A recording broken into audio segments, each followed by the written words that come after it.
SubhanAllah. But I mean, at the end of the day, it's like, are you looking for the truth? Are you looking for answers? Or are you just trying to prove your point? And if you are just trying to prove your point, then that's like straight ego. Because at that point, like if you're proven wrong, then you can't step down. So you keep trying to bring something else to the table so you can come out on top like he was doing. Yeah. That's Exactly, sad, man. exactly. Yeah, it's sad. Mm. Like I've The apostate prophet insists that employment is better than slavery and we should not execute gays.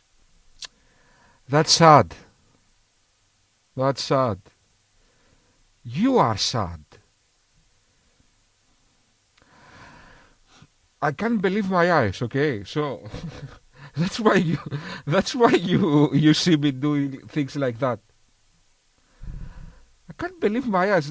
Am I dreaming or is this happening? So, the apostate prophet sad. He got humiliated. He said employment is better than slavery. He said we should not execute gays.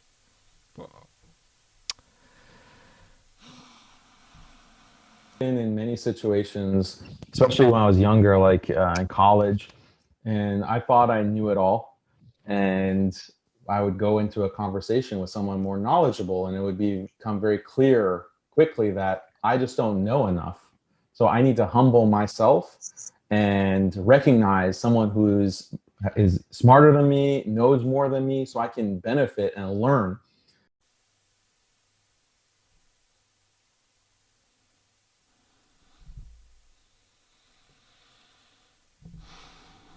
Guys, let me show you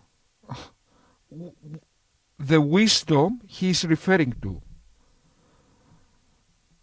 That he was humble and he got that wisdom. Ah, that ended very well for you, eh? Look. Do you believe that slavery is an ideal system? Do you believe that there should be slaves in a society? Do you think slavery is okay? Yeah, I mean, slavery is something that I do not find to be immoral. So let me get that straight. You acquired this wisdom by being humble. So you had a good teacher, you were humble, you acquired this wisdom.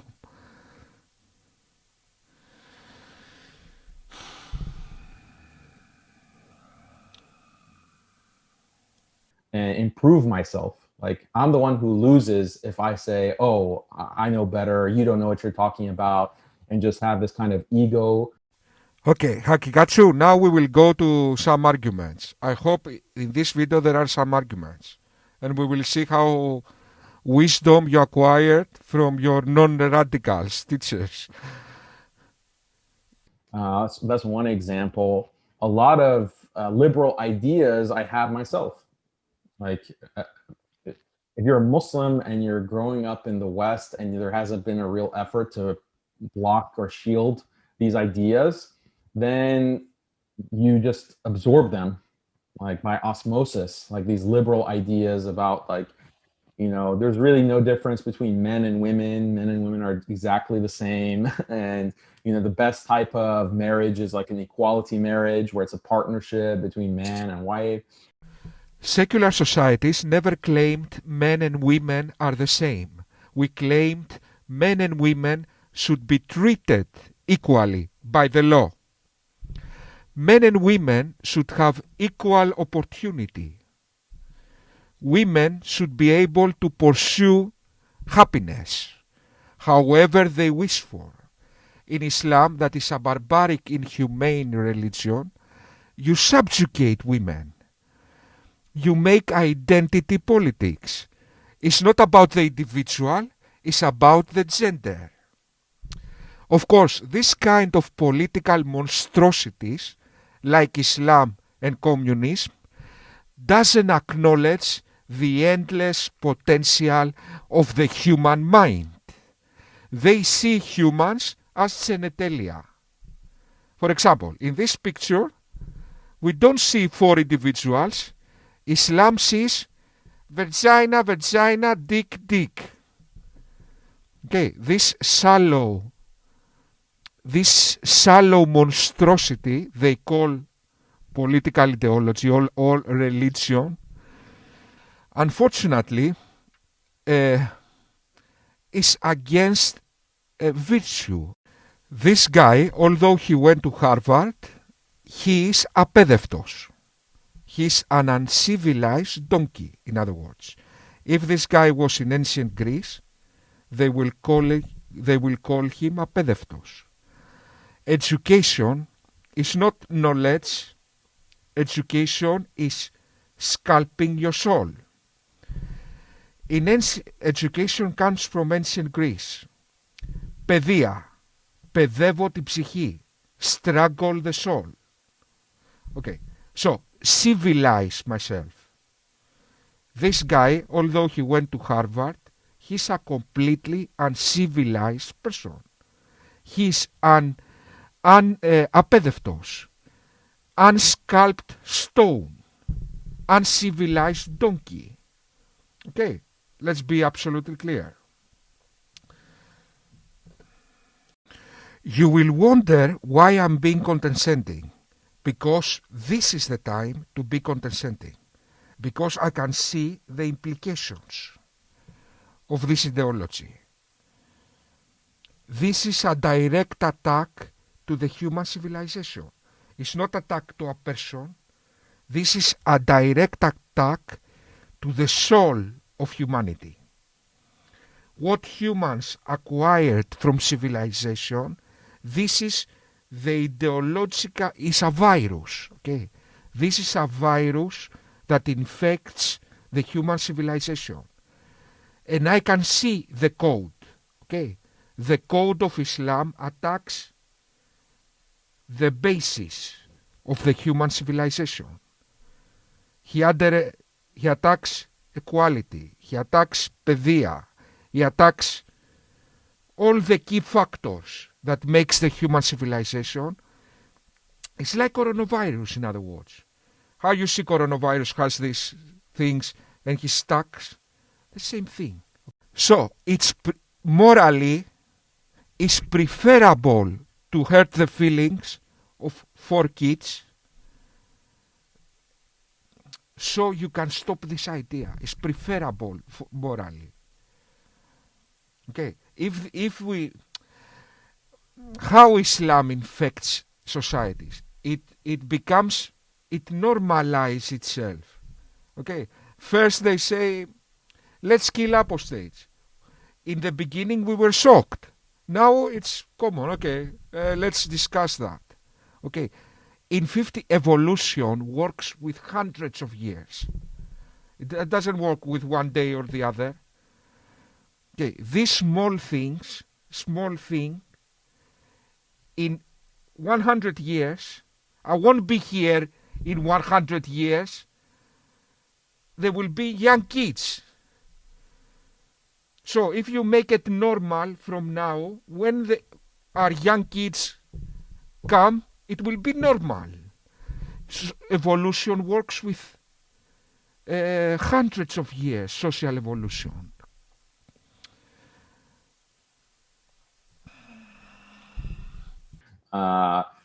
Things about like violence or war and all of these kinds of issues, or like governance, like a secular government, of course, like democracy, where the masses just choose what they want. Of course, that's the best system, or that's the most just system of government. So these kinds of ideas, I just assumed, but I was very quickly, thanks to good influence from good brothers, good friends, good teachers, alhamdulillah, that Allah put me in a position to be influenced by these people, that I realized, okay, I'm way off on a lot of my assumptions, and my entire worldview is based on very little, like it's not very solid at all. Firstly, you explain how you were radicalized. You were influenced by some radical friends of yours, but then you say you understood your old worldview was not solid at all. No, you didn't understand anything. Understanding implies reason. Ah, now I remember. You are the Muslim skeptic, eh? So you reason. Okay, let's see your soulmate, what he's saying. Well, yeah, I mean, I didn't memorize them, but not too long ago I checked them out, and he's Western educated. So from the looks of it, what he has learned regarding Islam is going to be from the West. It's going to have that Oriental perspective, which is essentially poison. So Sajid is the soulmate of Haqiqatjou. They have exactly the same views. What he says here, reason is poison. I thought you were the skeptic. Yet your soulmate says reason is poison. Orientalism, Western Orientalism, in other words, reason is poison. And there we see the other radical with a sweet face. Farid responds. These guys think they are smart. My friend, you know what I will do to your smartness and your arguments? Like this I will do. yes, yeah, I wanted to share a benefit that we can all come away with and remember. There is this authentic quote of Ali, the great companion, may Allah be pleased with him. If this religion were based on opinion, then the bottom of the leather socks would be wiped instead of the top. But rather, I saw the Messenger of Allah, sallallahu alaihi wasallam, wipe over the top of his leather socks. So there's two main points I just want us all to derive from this and to remember, especially as we react to this upcoming video. And number one, Islam is about following revelation. Islam is about submitting to Allah. Allah knows everything. He sent the Prophet ﷺ with guidance. So we submit to that, we follow that. If our intellect, our conjecture, our perspective conflicts with that, we know the deficiency is with our own perspective, our own conjecture. Yeah, and this is, ladies and gentlemen, the Muslim skeptic. Okay, Haqiqatjou, you are not a skeptic. You just went to a Western university. You were radicalized by some radicals. And now you think you are so intelligent. You can even prove slavery is better than employment. You are so intelligent, eh? Okay, let me show you what I will do to your intelligence.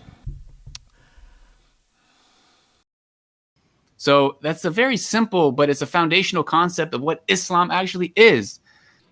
And it can be easily tipped over with a slight push or with a slight breeze. So I better, get the facts, educate myself, talk to people, learn from them. So that was also a big paradigm shift for me in my life. And this happened during college.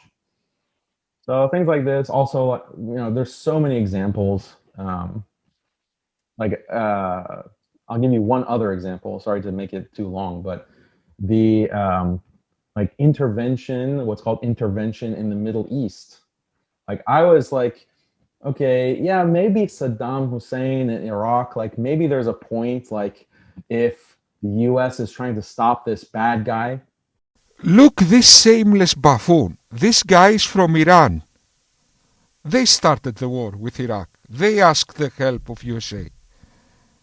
God damn it. Haqiqatjou, I don't have any tomatoes. So let me guess. It's USA. Saddam Hussein, he was a good guy, eh? Saddam Hussein was, look what he was doing, okay? He was burying alive, listen to my words, he was burying alive thousands of his citizens. Burying alive.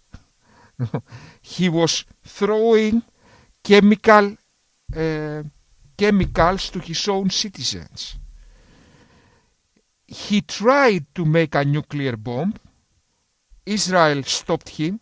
So this is not completely out of, they didn't find mass destruction. He tried to make a nuclear bomb. After 9/11, your evil cult made, in the climate of 9/11, he was making arguments I will destroy USA. Publicly. I will destroy USA. I will throw a bomb in USA. I will... Really, eh? After the climate of 9/11. Your evil cult made. But let me hear now how you perceive this situation. It was the evil... Right? And, going to war. I'm not a supporter or promoter of Saddam Hussein. Obviously, he did a lot of terrible, terrible things. But I didn't have the same understanding. At that time, I was in high school and early college when the invasion happened. I didn't have the understanding that the US government can literally lie and create evidence, false evidence, to justify destroying a country and killing millions of people. Guys, Google Operation Opera. Google it and see what happened. Saddam Hussein had a nuclear factory and tried to make nuclear bombs. But let's remind ourselves one little detail. This little detail. When I was watching this, everyone knew what was coming. Everyone knew. Stones, if you ask a stone, what will happen now? The Muslim world will be destroyed. Who made this? Who made this climate? Okay, so after you made this climate and the inevitable destruction came upon you, why USA liberated a place. Saddam Hussein was an evil dictator. Evil, okay, as far as it goes. Why Iraqis died in such percent? Because they had this bias against USA. If USA was liberating Greece, Greeks, we had statues of USA. You liberated us from a dictator. Instead, what did you create when the troops went out from Iraq? You created ISIS. Why so many Iraqis died in this war? First of all, because radicals like Haqiqatjou, with their propaganda, they make a climate of demonizing of USA. That's one factor. So, you cannot make a civilian resistance against Saddam because they hate USA more than Saddam. That's the one reason. The second reason, this was in the climate of 9/11. USA could not show weakness. After 9/11, people were waiting to see what happened. USA could not go easy. They needed to show force. So who made this 9/11? The radicals, again. Now, look the narrative this radical wants you to believe. Iraqis were minding their own business, and USA invented a lie of weapons of mass destruction to kill Iraqis, go to war, kill Iraqis, and take their oil. This is the narrative this person likes you to believe. Iraqis were just minding their own business, and the evil USA, because they drink blood, they invented a lie to go to Iraq and kill the innocent Iraqis to take their oil. This is the narrative this radical likes you to believe. Then, this was an admission how Haqiqatjou was radicalized. You are not a skeptic, as Christotom, my friend, says. You are not a skeptic, my friend. You were radicalized with wars. That is how you became a Muslim. Don't pretend you have arguments, you are a skeptic. You just admitted that you saw a war and you got radicalized. I will make a part 3 of this video where I will address some other arguments they make about against democracy, all this kind of stuff. Thank you very much.